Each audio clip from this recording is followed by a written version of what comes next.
From the lakes of Minnesota to the hills of Tennessee, across the plains of Texas, from sea to shining sea, Detroit down to Houston, and New York to LA, where there's pride in every American heart, and it's time we stand and say that I'm proud to be an American, where at least I know I'm free. And I won't forget the men who died, who gave that right to me. And I gladly stand up next to you and defend her still today. 'Cause there ain't no doubt I love this land. God bless the USA.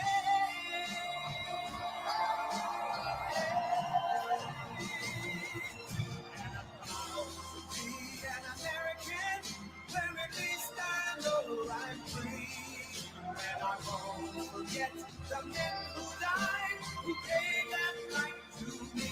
And I gladly stand up next to you and defend her still today.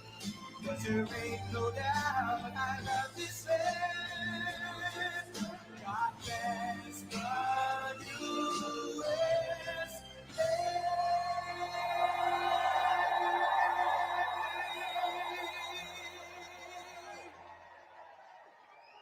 Thank you very much.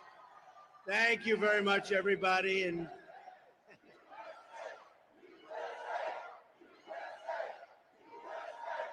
thank you very much. A very big hello to North Carolina, special place. You saw the other day my little granddaughter, she's named Carolina. There's for a reason, because Lara, her mother is from here, and she's doing a fantastic job, a fantastic person. So it's great to be here and great to be back in this beautiful state with thousands of proud, hardworking American patriots, which is what you are. I want to thank very much Glenn Mosak and everyone at the Mosak Group for welcoming me today. This is a beautiful, fantastic place. And I must tell you, Glenn is the owner and the boss and all of that. And he grabbed me as I'm coming up. He grabbed me, sir, I want to just tell you something. He said, before tariffs, when you put those tariffs on, this was just a dead, empty building. It wasn't functioning. And you put those tariffs on, and now we're a manufacturing powerhouse. He said they were only importing product. Now they're making product, and they're making a lot of it. You see a lot of it here. That's a lot of product. And I really, I know that. I've known that for a long time, and that's what we're going to be doing on a much, much larger scale. And our congressmen that are here and senators, a lot of people here. I'll just introduce a couple real fast, but I just want you to know that I couldn't have been more beautifully greeted when Glenn said that, because I've been trying to explain that to people. They don't understand it, but this was he called it an empty hulk, and now it's a thriving business. We're also joined by, thank you very much. We're also joined by congressional nominees. Mark Harris, who's doing fantastically well. No relation to Kamala Harris, I don't assume. No, he's not. No, I don't think so. You're doing very well. You're doing better than she is, I can tell you that, in the polls. And Pat Harrigan. Thank you. Good luck, Pat. I heard you both doing great. And of course, North Carolina GOP Chairman Jason Simmons, who's a fantastic job. I heard we had a great poll this morning. That was good. We're doing well. We've won North Carolina twice, and we got to win it one more time. And we win North Carolina, we're going all the way. Perhaps we go all the way anyway, but this is a very important place, a very important state, and I love it. And as the expression goes, we have family here. We really do. I also own a big enterprise down the road at Lake Norman. Does anybody know of what I have? And it's been very, very successful. Trump National, it's been great, right on Lake Norman, which is so beautiful. I wish I had time to go see it. I won't have time to even see it. I got to go in and out, but I'll be back. As you know, there have been 2 assassination attempts on my life that we know of, and they may or may not involve, but possibly do, Iran. But I don't really know, can't be sure, because in the first case in Butler, Pennsylvania, great place, and we're going back to Butler, by the way. We're going to go back and finish our speech. The FBI has been unable to open the 3 potentially foreign-based apps. And in the second case, the assassin had 6 cell phones in his car, yet the FBI has likewise been unable to penetrate their guard. Shouldn't be tough to do. They want to know, and I want to know, and the whole country and maybe the world wants to know, who is he calling? Who is he calling? In the old days, the FBI and the DOJ used to capture people before anything happened. In current days, the upper echelon of the FBI is all talk while they focus on the sitting president's political opponents. That's what they're doing. They spend so much time. We won the case in Florida. It's all a big scam. It's all against a political opponent, me, who's doing better in the polls than anybody else, and should be hopefully able to recapture the presidency in 41 days and make our country great again. But all they focus on is their political opponent. But they must get Apple to open these foreign apps, and they must get Apple to likewise open the 6 phones from the second lunatic, who's a lunatic, and open them immediately, because we have a lot at stake, whether it's me or any other former president. They break into apps all the time. They had no problem breaking into the apps of the J6 hostages. They broke into those apps. And they could be Iran-based. They could also be something else. But we'll never know until they're opened, and they got to get them opened. And really, why is it that the father of the shooter in the Butler instance has one of the best and most expensive lawyers in the entire state of Pennsylvania? How did he get to this expensive lawyer, big law firm, the biggest in Pittsburgh? Where did he get this big law firm from? It's sort of strange. If I were president and a former president and a leading candidate, I'm the leading candidate by far to be the next president. And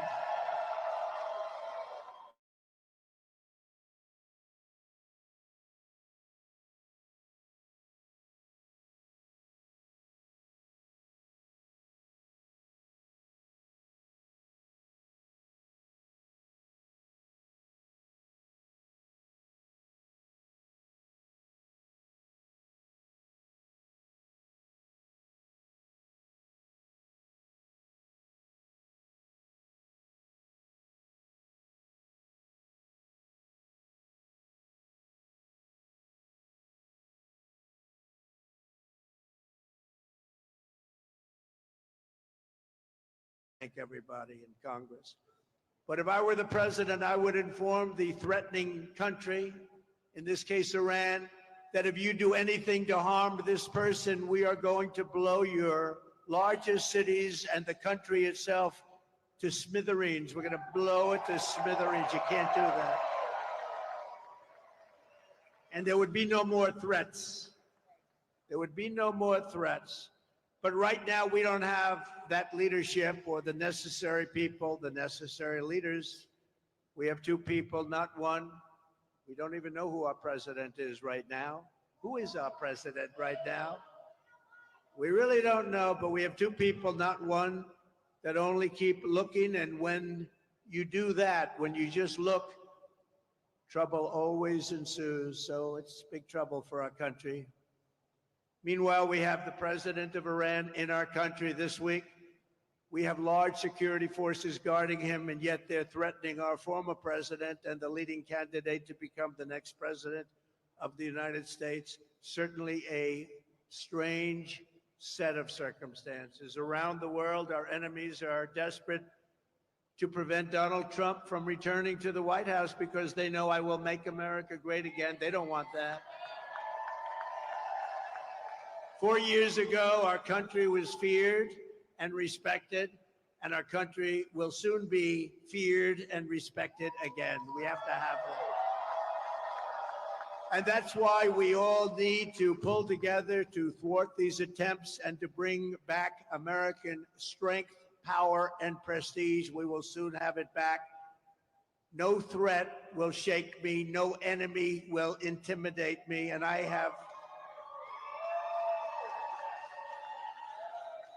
have never been more determined than I am today, and I will never back down in my fight to make America great again, which is what we're doing.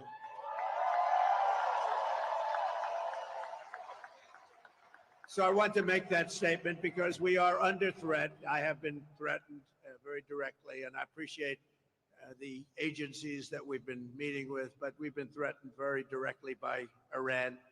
And I think you have to let them know, because the best way to do it is through the office of the president, that you do any attacks on former presidents or candidates for president, your country gets blown to smithereens, as we say. 41 days from now, we are going to win the state of North Carolina.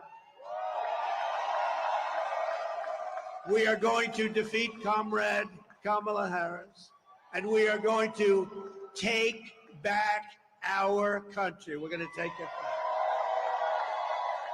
Yesterday, I was in Georgia, a great place, to outline my plan for an American manufacturing renaissance. That's what we're doing. We got tremendous reviews on that speech. Now today, Kamala Harris is supposedly announcing her so-called plans to support manufacturing and wealth creation.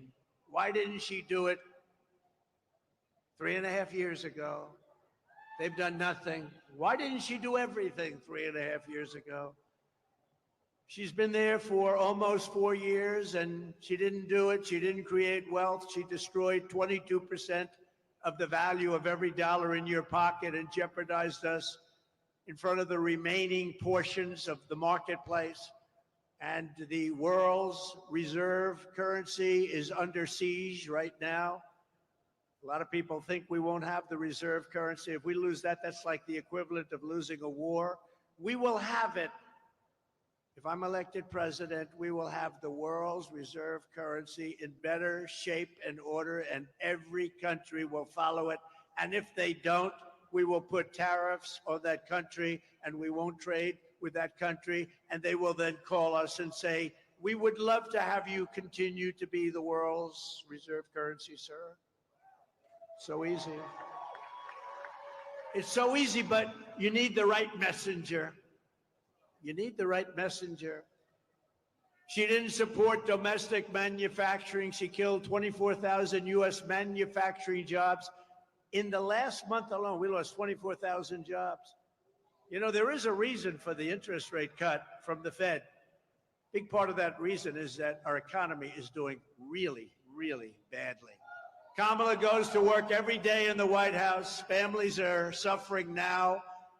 So if she has a plan, she should stop grandstanding and do it. Just do it. You have a few months left. Do it.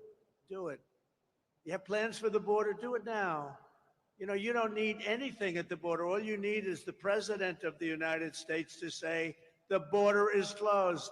I didn't have anything. I had only a good thought process. I closed the border. I built hundreds of miles of wall, and I got Mexico to give us thousands of soldiers to guard our country so people didn't come in.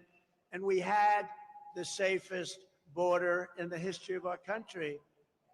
I didn't need to have a document. I was president. I said to the Border Patrol, nobody better than the Border Patrol and ICE and all of the rest, law enforcement in this country, of which I have the endorsement of almost every single law enforcement group. But Kamala should have closed the border years ago, and we wouldn't have hostile takeovers of Springfield, Ohio, Aurora, Colorado, where they're actually going in with massive machine gun type equipment. They're going in with guns that are beyond even military scope, and they're taking over apartment buildings. They're taking over real estate. They're in the real estate development business. Congratulations. These are, in that case, people from Venezuela, young street gang members that were sent here by the Venezuelan government. You know, crime in Venezuela is way down. Crime all over the world is way down, except here. I was right in the debate when David Muir kept interrupting me over and over and over again. And he said to me, when I said crime is way up, it's rampant because of what's happening in our country. And he said, no, crime is not up. That's a mistake. Crime. Well, the following day, the Department of Justice announced the crime figures up 44%, up much more than that in certain categories. But I haven't gotten an apology. No vice president in history has done more damage to the United States economy than Kamala Harris. She has no idea what she's talking about on economy or really on anything else. If you watched Oprah the other day and you watched those answers, you wouldn't even be thinking of her for president of the United States, because we had 4 years of that, and our country can't take 4 more years of that, I can tell you.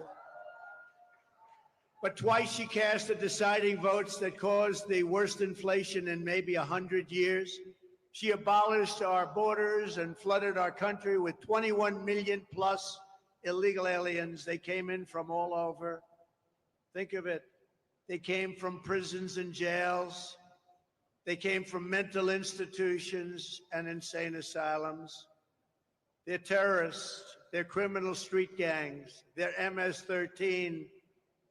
We took millions of people like this into our country, and we're going to get them out, and we're going to get them out fast, I can tell you.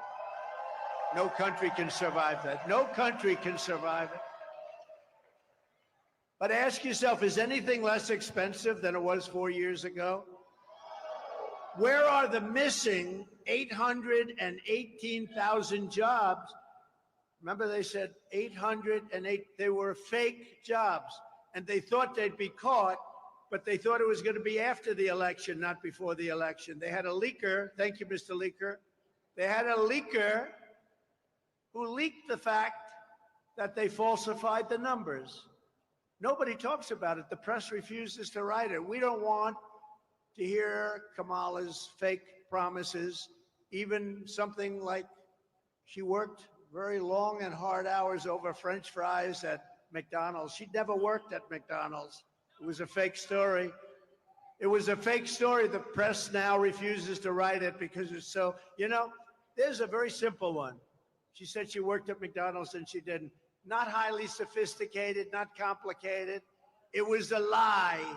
She never worked at McDonald's over the hot French fries. I think I'm going to a McDonald's in 2 weeks, actually, and I'm going to work the French fries because I will have worked longer and harder at McDonald's than she did if I do that even for half an hour. So we want to hear an apology for all of the jobs and all of the lives that she's destroyed. Think of it. They created 818,000 fake jobs so that the job numbers would look better. But they got caught before the election. They were going to announce it after the election that it was a mistake. It wasn't a mistake. It was fraud. And the Attorney General should look into it because nobody's ever had that kind of a mistake before in this country. 800, almost 1 million jobs, a mistake. But she got caught. So I just, sometimes these whistleblowers and leakers are okay with me. Kamala Harris is a one-woman economic wrecking ball. And this November, the people of North Carolina are going to tell her we've had enough. We can't take it anymore. Kamala Harris, you're fired. Get out. You're fired. You did a lousy job as vice president. Look, Joe is the worst president in the history of our country. Jimmy Carter is the happiest man because the Carter administration, by comparison, was totally brilliant. And Kamala is considered, and if you go back 7 weeks, was considered the worst vice president in the history of our country. And now she wants to be president. We can't let it happen. And she's a Marxist. We're not ready for a Marxist president, and we never will be.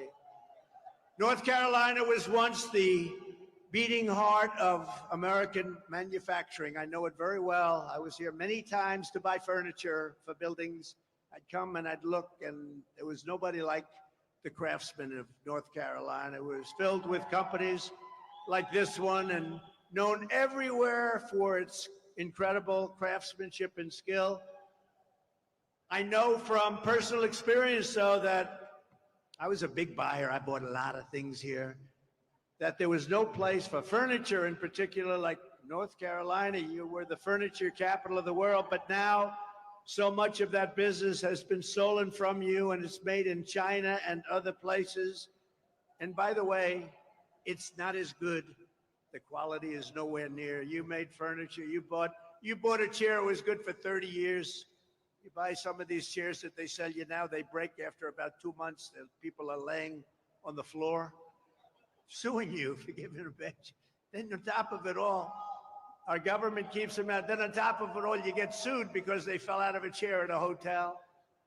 Boy, oh boy, you made the best product. You made the best furniture. After the twin betrayals of NAFTA, which I ended, and China's entry into the WTO, World Trade, North Carolina lost over 300,000 manufacturing jobs quickly, including 60% of its furniture manufacturing jobs, and that number was going up until I came along. No one in Washington ever cared until me. In 4 short years, I ended NAFTA, the worst trade deal ever made, and replaced it with the USMCA, considered the best trade deal ever made, kept you in business. And I stood up to China like never before, including by imposing a 22% tariff on all Chinese furniture imports, saving the North Carolina furniture industry, what was left of it, because when I got there, you were in bad shape. But I saved the rest of the industry from total obliteration, just like Glenn said here.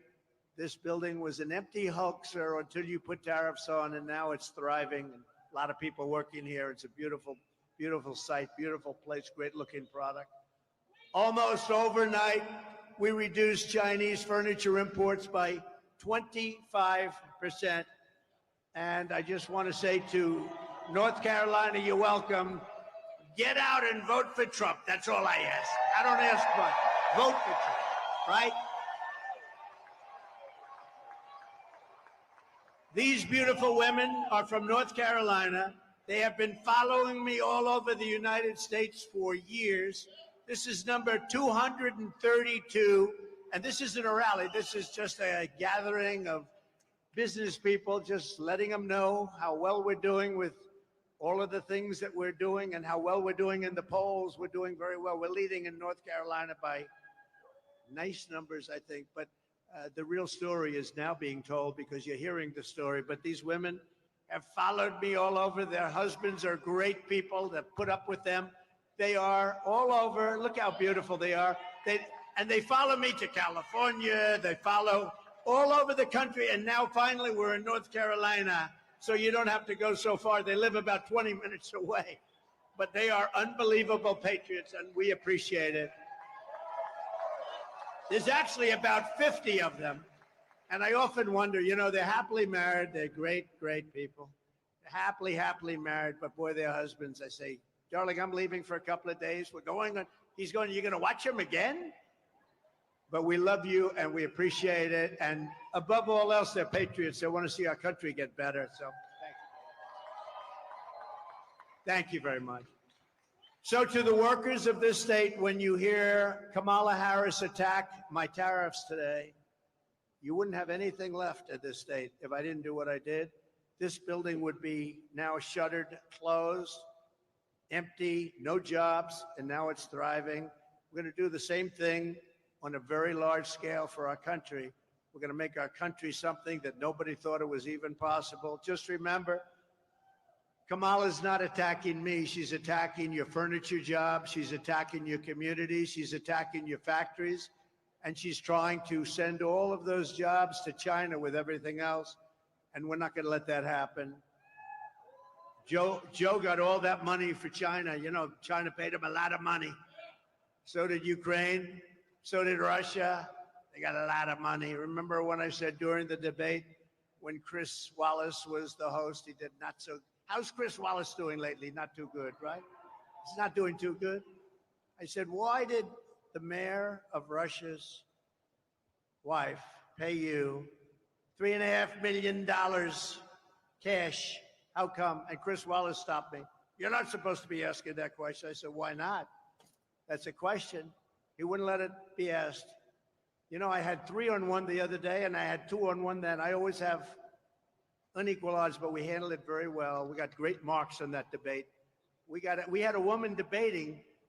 She just talked about, like, the birds and the bees. She didn't talk about, when you asked a question, there was never an answer. There was never any knowledge. When you saw her the other day, and by the way, when she did the interview previous with the Pennsylvania person who was a nice person, I know him very well, they were the softest questions. She was unable, literally unable to answer the questions. And we can't have that. We cannot have it. We need 4 strong years. We have to bring our country back. Under my plan, American workers will no longer be worried about losing your jobs to foreign nations. Instead, foreign nations will be worried about losing their jobs to America. You've never heard that before. And you've never heard that before, I don't think. We're going to take their jobs, we're going to take their factories, and we're going to bring trillions and trillions of dollars in wealth back to the USA and back to North Carolina. A lot of those jobs, especially those furniture jobs, they're going to be coming back. It's not overly complicated, and we're going to explain it. And it's what many countries have done to us for years and years and years. And we didn't do it because we didn't have the leadership necessary to understand what was going on. Here is the deal that I will be offering to every major company and manufacturer within our country. I will give you the lowest taxes, the lowest energy costs. I will cut your energy in half. The lowest regulatory burden and free access to the best and biggest market on the planet Earth, but only if you make your product here in America and hire American workers for the job. You know, I had Wall Street geniuses calling me up yesterday. I said this yesterday when I was in Georgia, where we're leading also, by the way. That's nice, like quite a bit. But we were in Georgia and doing well. And they called me up after the speech and they said, what? Who gave you that idea to cut the taxes, but only if you make the product in the USA? Pretty good idea. They said, who gave you that idea? I said, I did. If you don't make your product here, then you will have to pay a tariff when you send your product into the United States. And we will take in hundreds of billions of dollars into our treasury and use that money to benefit American citizens. But really what's going to happen is they're going to end up building their factory here so they don't have to pay the tariff. That's really what's going to happen, most of it. But when they don't, we're going to take in a lot of money. Every once in a while in business, you'll look at a company and say, how is it possible that I can buy this company? This company's great. Happens. Had it happen a lot. Actually, I've done a lot of them. But the other side looks and doesn't understand why you're so thrilled. And that's the way I view the incredible potential of the United States.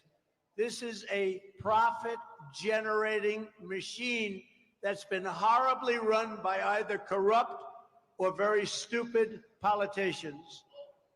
And it's been allowed to be dissipated, absolutely dissipated.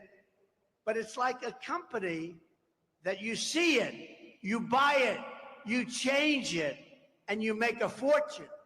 And oftentimes the seller of those companies will come back to me and come back to others and say, why the hell didn't I see that? happens. I've had a lot of jobs like that. You take it and it becomes a tremendous success.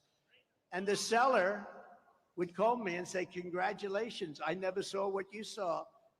You know, they talk about the paperclip. The paperclip is a very simple thing. A lot of people say, gee, why didn't I think of that? The United States of America is going to be by far the most successful country anywhere in the world. And that's what we're going to do. We're going to do things that nobody will believe. And it's so simple and it's going to happen fast. We're going to do great things for the citizens of our country. We're going to make an absolute fortune for the American people. I think it's okay to say that. It's about time, because we've been given and giving away our country to foreign countries for so long. They've been ripping us off for so long. And now it's going to be the exact opposite. And we're not going to rip them off. We're just going to take back what was ours and then some. The centerpiece of my plan for a manufacturing renaissance will be a 15% made in America tax rate. You have to make it in America. So the tax rate is going down to 15% if your product is made in America, like this product is made in America. So I brought the business tax rate from 39% to 21%, the biggest decrease, biggest cut in taxes in the history of our country. And people said that that was impossible to get done, but I got it done, and I got it actually passed in Congress, so it cannot be changed easily, even though they want to change it and raise it way back up and lose all your jobs. If she gets in, they're going to want to make it 38, 40, maybe even 50%. I got it done. I got it approved in Congress. And we did more business and created more jobs during that period than at any time in our country's history. Now I'm taking it a step further. We're going to bring the 21% rate, which everyone said we could never get, down to 15%, but only if you manufacture your product here in the USA, just like you did when you were the furniture capital of the world. That's why those furniture companies, and you still have your craftsmen here, unfortunately, they're doing other jobs that they don't want to be doing. They love making furniture. I know the furniture guys. They don't want to be doing other jobs. They want to be making furniture. They're artists. Those people are going to be coming back into the furniture business. Then, next, I'm imposing tariffs on your competition from foreign countries, all these foreign countries that have ripped us off, which stole all of your businesses and all of your jobs years ago and took your businesses out, so that now they won't be able to compete with North Carolina or businesses in any other state in our once great country, soon to be greater than ever before country. All of your furniture makers are going to come back and come back bigger and stronger and better than ever before. They're mostly gone. They're all coming back. This is why people in countries want to kill me. They're not happy with me. It's a risky business. This is why they want to kill me. They only kill consequential presidents, remember that. But this is why, if you're one of the countries that's affected, you're not happy with what I'm saying. When they used to say they like Barack Hussein Obama, of course they do, because he did nothing to help us. When they like Biden, who doesn't know he's alive, of course they like him, because he does nothing to bring your businesses back. He lets the world rob our country, the robber barons. He lets them rob and steal from our country, and most importantly, he lets them take our jobs. U.S.-based manufacturers will also be able to write off 100% of the cost of heavy machinery and other equipment in the fiscal year. So you got the greatest thing in the world. You're going to have protection from them coming in, because we're going to put on from 50 to 200% tariffs. You're going to be protected. Your companies are going to come in. They're going to pay a low tax rate and a really low tax rate if they make their product in America, which is what we want to do because we're creating jobs like no other country would be able to create jobs. By contrast, listen to the deal that Kamala Harris is offering to companies to keep jobs in America. First, the tax queen, they call it the tax queen because she's a big tax raiser, is demanding a 33% tax hike on all domestic production. That means those companies are leaving. That's all it means. You know, these are companies that are smart and they owe it to their shareholders or their families or whoever owns the company. They'll leave. They have to leave. So she wants to increase their taxes. They're already leaving, and she wants to increase. That means they're gone. Do we agree, North Carolina? The ladies of North Carolina agree. That's not a tough one, though. You've had tougher questions than that. No, she wants to raise the taxes on businesses, so now they can all leave. Next, she wants the largest capital gains tax in the history of our country. And then she is promising a brand new wealth confiscation tax or unrealized capital gains tax. In other words, unrealized. You know what that means? That means, you know, a lot of people are rich, but they don't have cash because they're spending it in their business and other things. That means they're going to have to sell their business in order to get cash because she's taxing you and you haven't done anything. The only one going to make a lot of money are going to be the appraisers, the accountants, and the lawyers. That will drive our country into a depression like in 1929. In addition, Kamala is shutting down power plants nationwide, causing electricity prices to soar by more than 100%. You know, your energy costs are much too high right now. And she's going to be lifting them by at least 100%. And she'll close down all fracking and all fossil fuel development. She's been saying it for years. So she had 15 different policies that she's changed. And over the years, I've been, you know, into politics, but mostly on the other side, like writing checks for politicians. Campaign contributions, extremely legal. But I've been on the other side, campaign contributions. And I've seen on occasion a politician make one change in policy, maybe two. She's made 15. She wants to confiscate your guns. She wants to do this. She wants to that. She wants absolutely there will be no fracking. She said it all over the place. You got to see 2018, 2019. There will be no fracking in this. Now she's saying, oh, fracking would be fine. She was in charge of the defund the police movement. You know, she's a radical left person. Her father is a Marxist professor. He teaches what his daughter is now trying to teach you. No, we don't want Marxists to be running our country because it's a short way to, we passed socialism. We never had socialism. I always said, we will not ever be a socialist country. And I was right, because they skipped socialism. They went down to communism. I was right. Got to keep myself right. No, we skipped socialism. This is unbelievable that this woman is running. She's a communist. Her views are communist. She destroyed San Francisco. The greatest city in this country 15, 20 years ago was San Francisco. She destroyed San Francisco as DA. She destroyed California as the Attorney General. She was Attorney General of California. She destroyed it. Most beautiful place on earth. Best weather, beautiful ocean, and everything. And now you look at it, look at what it's done. And Newsom, Gavin Newsom has done a terrible job. He's a terrible governor. She's destroyed it, and she'll destroy the United States of America if she becomes president. And all those things that she wanted, you know, a politician always goes back to where they came from. Defund the police. Think of it. She headed up defund the police for years. She was one of the originators of defund the police. Anybody that wants to defund the police and is a party to that even for one day has no right to be the president of the United States. Right? Under my plan, we will cut energy and electricity prices in half, not only for businesses, but for our great young ladies from North Carolina, your prices, they're pretty rich people, I think. I don't think it's going to matter to them, but it's going to matter to a lot.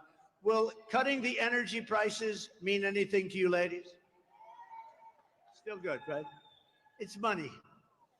But we're going to cut it in half, not only for your businesses, but for everybody. Within 12 months, we will double our electricity capacity to compete with China and other countries on artificial intelligence. You know, people don't know the AI, artificial intelligence, is a big thing. Everybody wants it. China's already building massive electric plants. To be able to compete, you need more than double the electricity that you already have in this country, or you can't compete. It is an electricity-eating monster. And we're going to be able to do that, and we'll be more than able to compete. We're going to be able to get it done, but not if somebody else is president. It'll be a disaster. To slash burdens on workers and businesses, we will cut 10 old regulations for every one new regulation. So I cut more regulations during my 4-year term than any other president in history during any term. And we're going to keep it going. Some of them have been put back by Biden and Harris. And to the auto workers of our country, we love you. I am pinpointing you for greatness. China is right now building major auto plants in Mexico. They didn't start them with me. They knew that it wasn't going to work with me. As soon as I left, they started building. And they think they're going to sell their cars into the United States and destroy Michigan, South Carolina, North Carolina, Georgia, a lot of other places where they make autos or auto parts. And it's not going to happen. We will put a 100% tariff on every single car that they want to come across our border, and tell them only that they'll get rid of the tariff under one circumstance: if you build your plant, not in Mexico, but into the United States, and use our people as your workers. I will bring automobile manufacturing back to the highest level in the history of our country. We will be like it was 50 years ago when there was virtually nobody else to compete with us. We're going to bring back the automobile manufacturing at a level that we haven't seen before in many, many years, maybe never. Vote Trump, and you will see a mass exodus of manufacturing from China to Pennsylvania. You haven't heard that too much. From Germany to Georgia, from South Korea to North Carolina, you're going to see a tremendous exodus the other way. You haven't seen that. We were getting ready to do it, and then a lot of bad things happened. We did much better, by the way, in the election of 2020 than we did in 2016. Just remember that. Millions and millions of votes more. More votes than any sitting president in the history of our country. But they beat us by a whisker. They beat us just by a little whisker. He beat us from the basement. As we save our economy, we will also seal the border and stop the migrant invasion into our country. It's the greatest invasion that we've ever had into our country. What they've done to our country is incredible. And what they're doing to our country. Under Border Czar Harris, millions and millions of people are pouring in right now from all over the world: prisons, jails, insane asylums, mental institutions, terrorists, all at record levels. We've never had anything like this. And you know, I feel so sorry for the towns and the cities where they are. They're causing havoc, and the mayors always want to be politically correct. One particular, I don't want to embarrass him, but one particular mayor is saying, we're looking for translators because the people speak no English. So they're looking, you shouldn't be looking for translators. You should be looking for people to take them out of our country and bring them back from where they came, because your town and city is being destroyed. The 21 million illegals she let in are now creating havoc throughout the country. Aurora, Colorado, and Springfield, Ohio are just two examples. What they're going through in those places, it's unbelievable. I mean, they're literally taking over those towns. They're taking over hundreds, those are 2 years, hundreds of towns and cities throughout our country, including the big ones. Look at New York, all of the people, what's happened to the quality of life. The quality of life is a whole different deal. Chicago, take a look at what's happening in Chicago. Look at LA. Look at what's happening in Los Angeles. They're taking over your cities, your big ones, your small ones, your towns. It's not sustainable by anybody. Yet after almost 4 years, border czar Kamala Harris has reportedly decided that for political reasons, that it's finally time for her to visit the southern border. So think of it. She was the border czar for almost 4 years. She's never been there. She went to one little area, but I'd like to go there too with our great First Lady and have a nice lunch. This was not the border that she should be looking at. I can tell you the real border because I've been there many times. She finally went after almost 4 years. And the reason is because her polls are crashing. She's not doing well because I don't believe the people of this country are stupid. I think they're very smart. And you're not going to let her ruin this country like she did San Francisco or Los Angeles. She ruined the entire state of California. She's trying to con the public, but remember, she is the one who terminated remain in Mexico. I had a policy. It was not easy to get with the president of Mexico, who I got along with great, but he is a smart man and he took advantage of our country. I said, we have to have remain in Mexico. He looked at me like I was crazy. I said, no, I'm not. I want remain in Mexico until we find out if these people are qualified to come in. And they stayed in Tijuana. They stayed all over Mexico, hundreds of thousands of people. And we took them in very, very slowly. I don't know if they can put up my world's favorite chart. I don't know. We're in a factory right now. We don't have billboards, I don't think. But the greatest chart, I love that chart because that chart saved my life. It was a chart on immigration. There was a chart on immigration, blue, gold, and red. I love it very much. If I didn't have that chart, I probably wouldn't be speaking to you right now. But it shows basically that we had the best and lowest immigration numbers, and that included drugs and human trafficking, a lot of other things that we've ever had in the history of our country. So remain in Mexico. They canceled our asylum agreements with Central American nations, ended Title 42, a very important program, implemented nationwide catch and release.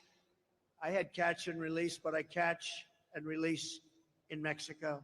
We catch and release into the United States, never to see these people again until they murder somebody, and then we see them. And we allowed them, through absolute stupidity, to destroy the very fabric of our nation. Millions of people were allowed to come in totally unvetted, totally unchecked, from places unknown.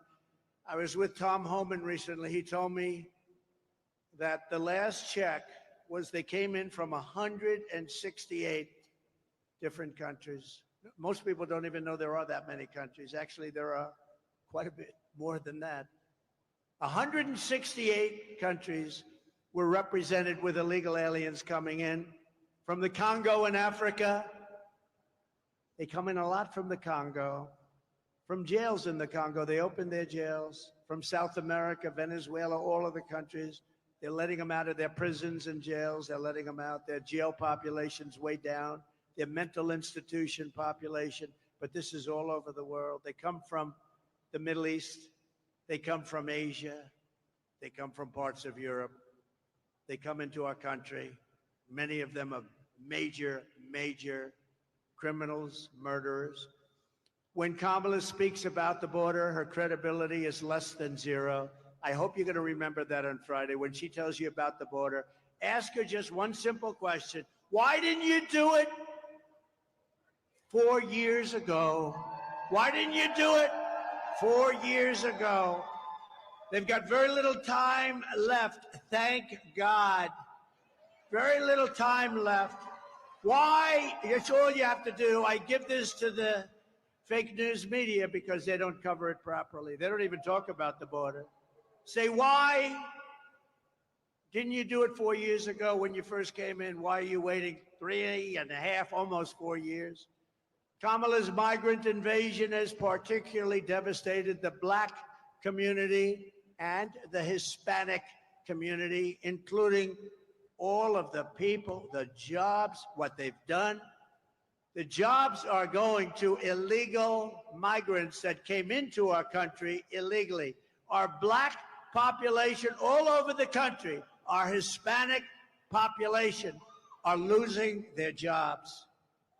They're citizens of America. They're losing their jobs. Most of the jobs that were created in our country, and all of the jobs, almost all, were bounce back. They came from me. Bounce back. Every pandemic has a big bounce back at the end of a pandemic. And we had a very quick bounce back. And we did a great job on the pandemic. Never got the credit I got for the military. We rebuilt it. We beat ISIS very quickly, very rapidly. They said it was going to take 5 years to beat ISIS. ISIS was defeated in 4 weeks. Our military is great. And outside of some of the people on the top, I know every one of them, outside of those people, our military is not woke. You could put some of these people into a room and scream at them for 2 years and they'd walk out of that room, they wouldn't be woke. We have a great military and they proved that with the defeat of ISIS. So last month, American-born workers lost 1.3 million jobs. This is last month. And of the 1.3 million jobs, migrants, illegal people that came in illegally into our country, got 635,000 jobs. They got more jobs than anybody else. The Black population and the Hispanic population is being devastated by Biden and Kamala Harris, by these millions of people that are coming into our country. And unions will be next. You watch. The unions are going to be devastated by this. And I've been right about everything. You know, they have a hat. Trump was right about everything. I actually was right about everything, right? In the Republican Party, which has become the party of common sense, we believe that American jobs should go to American citizens, not illegal aliens. We believe that strongly. And that's one more reason why we begin the largest deportation operation in American history, starting with the criminals, the murderers, the drug dealers, the people from prisons. We're going to get them out of our country. We're going to get them out fast. The terrorists. We have record numbers of terrorists. In 2019, Border Patrol reported not one terrorist came into the country under the Trump administration. I don't even believe that could be possibly correct, but that's what they say, 0. Over a period of years, they said 11 came in. Let me tell you, right now, we have more terrorists coming, thousands, coming into our country than we've ever even thought possible. And these are rough terrorists. These are the real deal. And only bad is going to happen. Starting on day one, we will end inflation and make America affordable again. We will have no tax on tips, no tax on overtime, and no tax on Social Security for our great seniors who have been devastated by inflation. Our seniors have been devastated by inflation. We're going to have no tax on Social Security for our seniors. If any senior doesn't vote for Trump, we're going to have to send you to a psychiatrist to have your head examined. And while working Americans catch up, we're going to put a temporary cap on credit card interest rates at 10%. People are paying 22%, 25%. It's not fair. We're going to put a temporary cap at 10%. I will settle. The war in Ukraine, oh, what a problem. What a horrible. This is a war that would have never happened. October 7th in Israel would have never happened. But I will end the chaos in the Middle East quickly. And I'm the only one that's going to do this. We have never been so close to World War III as we are right now. We are so close. I will be sure that World War III will not happen. I'm the only one can say it won't happen. But you're very close, and that'll be a war like no other, because I always say it's not going to be two tanks, which, by the way, our country wants to convert to electric. I'm not going to let that happen. They want electric tanks. They don't work well. The battery size is so big, you're going to have to pull a trailer behind the tank. No, can you believe this? They want electric tanks. They don't care. They want to have a nice, free, beautiful for the environment as we blast our way through countries. These people are crazy. They're crazy. You know, they want electric trucks, even though a diesel-fueled truck can go from New York to Los Angeles with plenty of fuel left over. An electric truck, which weighs 2.5 times as much because the battery is so heavy, which takes about half of the payload, in addition to the battery itself, takes half of the payload. It has to stop approximately 6 to 7 times. In the Midwest, you just saw Biden. They built battery chargers, 8 of them. They spent $9 billion on 8 chargers. It's not going to work. And I'm all for electric. And I like Elon Musk. Elon gave me a tremendous endorsement, a very heartfelt endorsement. He feels that if I'm not elected, this country is finished. And he makes a great car, Tesla. He makes a great, great car. But you know what? If people want a Tesla, I think it's great. But they also want to have gasoline-powered cars, which is an advantage for our country because we have more gasoline than any place else. We have more liquid gold under our feet than any place else. If they want a hybrid, and nobody understands that better than Elon Musk, and he makes a great product, but not everybody wants that. They want to have choice. These people want you to go all electric within a very short period of time. Will never work. It'll never be accepted, and it's not being accepted. I will terminate that mandate on day one. Look at the war in Ukraine, and I think it's something we have to have a quick discussion about because the president of Ukraine is in our country, and he's making little nasty aspersions toward your favorite president, me. But take a look at the war happening right now in Ukraine. It would have never happened if I were president to start off with. And there didn't even have to be a settlement. It wouldn't have happened, period. Russia wouldn't have gone in. I spoke to Putin about it a lot. I got along very well with Putin. I spoke to him a lot. You know, I was the one that ended the pipeline, Nord Stream 2, in Europe going to Germany. And he said, that was a bad thing. That was the biggest job. Then they say how nice I was to Russia. No, I wasn't nice, but we got along. We had a good relationship, which is a good thing, not a bad thing. But what's happening in Ukraine is a very serious matter. Let's say we did settle and a deal would have been made with Russia years ago, 3 years ago, before it all began. And we could have made a deal easily. Could have made it easily. If we had a president who was intelligent, we could have made a deal easily. But what do you have left now, right? 3 years of horrible fighting. The country is absolutely obliterated. Millions and millions of people, including all of these great soldiers, they're dead. Those gorgeous buildings with golden towers are demolished and laying broken on their side. And you'll never see that kind of a town or city again. It can never be duplicated. They're all demolished other than Kiev. You'll never be able to rebuild the cities or towns the way they are. Impossible to do. They were thousands of years old. And just think about it. Just 3 years ago, you had a beautiful civilization. Millions of people that were living that are now not with us any longer. Magnificent towns and cities that were so beautiful could never be reconstructed, other than Kiev, which is actually starting to be hit right now. He wanted to save that. Most of the country is gone. The heritage is gone. So many people are dead.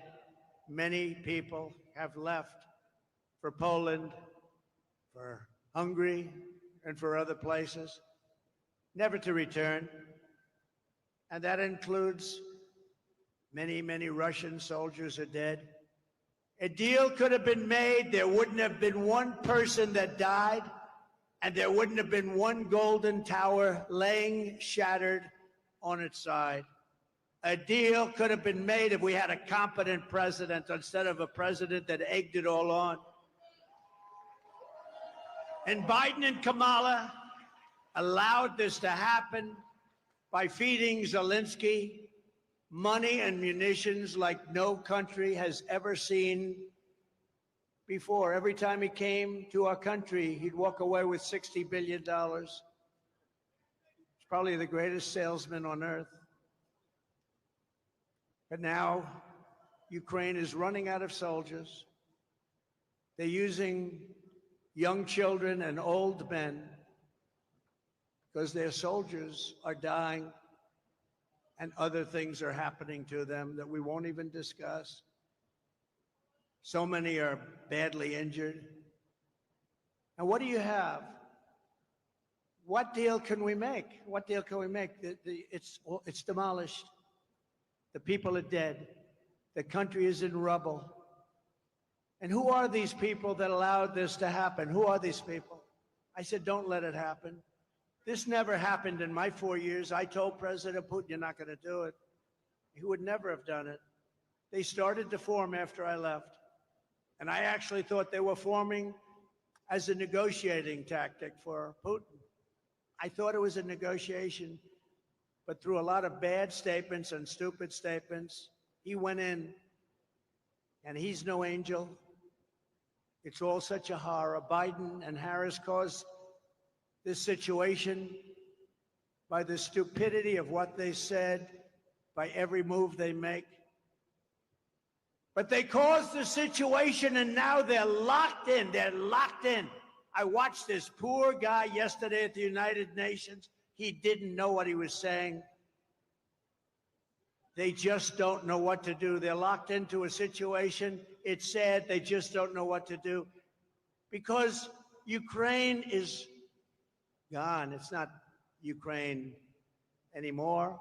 You can never replace those cities and towns, and you can never replace the dead people, so many dead people. Any deal, even the worst deal, would have been better than what we have right now. If they made a bad deal, it would have been much better. They would have given up a little bit, and everybody would be living, and every building would be built, and every tower would be aging for another 2,000 years. And it will only get worse with these people. With Kamala she doesn't know what she's doing. More people will die. More cities will fall. The ones that fell will continue to receive more and more bombs. They'll be broken up asunder, worse than they are right now. Nothing is standing. The crops are dying. There's really nothing for the Ukrainian people to move back to. And it didn't need to happen. Those buildings are down. Those cities are gone. They're gone. And we continue to give billions of dollars to a man who refuses to make a deal, Zelensky. There was no deal that he could have made that wouldn't have been better than the situation you have right now. You have a country that has been obliterated, not possible to be rebuilt. It'll take hundreds of years to rebuild it. There's not enough money to rebuild it if the whole world got together. They're not going to be satisfied until they send American kids over to Ukraine, and that's what they're trying to do. And the moms and dads of America don't want their kids fighting Ukraine and Russia. And we're not going to have our soldiers die across the ocean.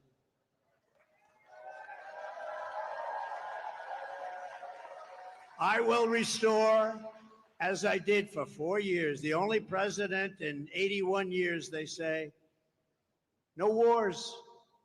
Hillary Clinton said, look at him, look at him. He'll immediately start wars. No. Then she said, look at his rhetoric. He's going to start wars. I said, no, my rhetoric is going to keep us out of wars. And that's what happened. I kept you out of wars. My rhetoric kept you out of wars. I stopped wars from happening. If it were somebody else, they would have gotten 5 Nobel Prizes. I never even got a mention, and I wouldn't, because I happen to be a different kind of a person, and the fake news treats me much differently than they treat other people. Obama got a Nobel Peace Prize, and he didn't even do it. He said, why did I get it? He had no idea. It was immediate as soon as he walked into office, practically. He didn't do anything. What I've done is incredible. The Abraham Accords alone, incredible. But they haven't done anything with it. We would have had every country just about in the Middle East signed into the Abraham Accords, but the Abraham Accords brought peace. We would have had total peace in the Middle East. But I don't care about that with the Nobel Prize. I had so many people, you should get the Nobel Prize. I said, don't worry about it. They don't get the Nobel Prize to certain people.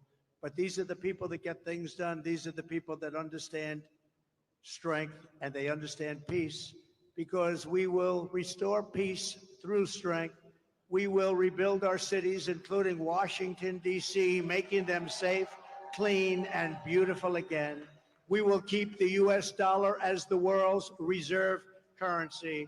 This is how we will end the era of inflation, mayhem, and misery under Kamala and Crooked Joe, and unleash safety, prosperity, and peace for Americans of every race, religion, color, and creed. We're going to do things for our people that haven't been done for a very long time. And we started 4 years ago. We were doing things that nobody ever believed, jobs. We had the greatest economy in the history of our country 4 years ago, 7 years ago, 6 years ago, and 5 years ago. Together, we will deliver low taxes, low regulations, low energy costs, low interest rates, low inflation, so that everyone can afford groceries, a car, and a home, the American dream. We will stop the invasion and end migrant crime, support our great police, strengthen our military, build a missile defense shield over our country, keep critical race theory and transgender insanity the hell out of our schools, and we will keep men out of women's sports. We will defend the Second Amendment, restore free speech, and we will secure once and for all our elections. Our elections are under siege. Everyone will prosper, every family will thrive, and every day will be filled with opportunity and with hope. But for that to happen, we must defeat Kamala Harris, and we must stop her country-destroying liberal agenda once and for all. It has to end. We have to bring our country and take our country back. So get everyone you know and vote. We want a landslide that's too big to rig. Very simple. Too big to rig. On November 5th, we will save our economy. We will save our country. It will go down as the most important day in the history of our country. We will rescue our middle class. We will reclaim our sovereignty and restore our borders. We will put America first all the time, and we will take our country back. North Carolina, get out to vote. Thank you. God bless you. And God bless America. Thank you very much, everybody. Thank you.